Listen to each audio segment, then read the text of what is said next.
What's going on, guys? Let's look at this problem right here. Here this question is asking, find an interval centered about x is equal to 0 for which the initial value problem x minus 1 y double prime sec x y is equal to e power x.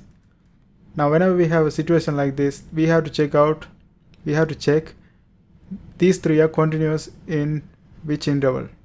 Okay, this one, the function in front of y double prime, function in front of y, and after the equal sign whatever we have. Okay, we have to see these three things are where is these three things are continuous, and based on that we are going to get the final answer, interval of unique solution. Okay, first of all, this x minus 1 is continue on real numbers. X minus 1, because if we don't have, like if we have any division or something like that, then we have 0 kind of situation. Like if we get 0 in the denominator, then that is discontinuous. Since we don't have anything like that, it means x minus 1 is continuous on R.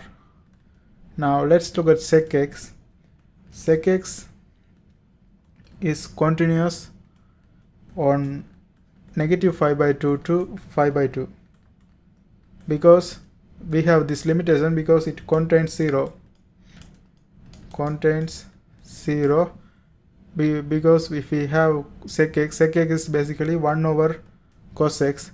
If cos x becomes 0, it means that is discontinuous in that situation. Okay, so that's why we have a limitation like this.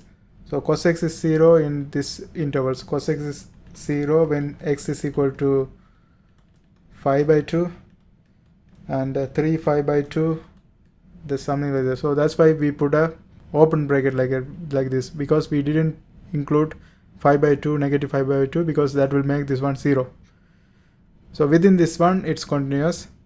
Now the next thing is e power x. E power x is continuous everywhere. E power x, because x can be any real number and it will never be infinity or any discontinuous situation. So it's continuous on real numbers. So we know that x minus 1 is not equal to 0 or x is not equal to 1. So if we look at the interval, we have to, here the question is asking, find an interval centered about 0 for which the initial value problem. So we have to have something centered to 0, 1 and 5 by 2, negative 5 by 2. This is the limitation we have. So based on this we can select this is approximately 5 by 2. If you take the value of that one, that's approximately negative 1.57, and this one is positive 1.57. so negative 5 by 2 to 1 is one solution. We can set the unique solution as, if you want this one 0 to be centered, we can take this one like the interval for unique solution is negative 1 to 1. Okay, and that's the final answer, because we want something to be centered. You can choose anything in between. Since we have negative 1 1, it's 0 is centered, so this will be one of the best answer. Okay, that's it. I hope you guys find this video helpful. Thanks for watching, and if you are trying to learn differential equation, there are a bunch of videos in my playlist. I hope you guys watch that too, and don't forget to subscribe. See you next time.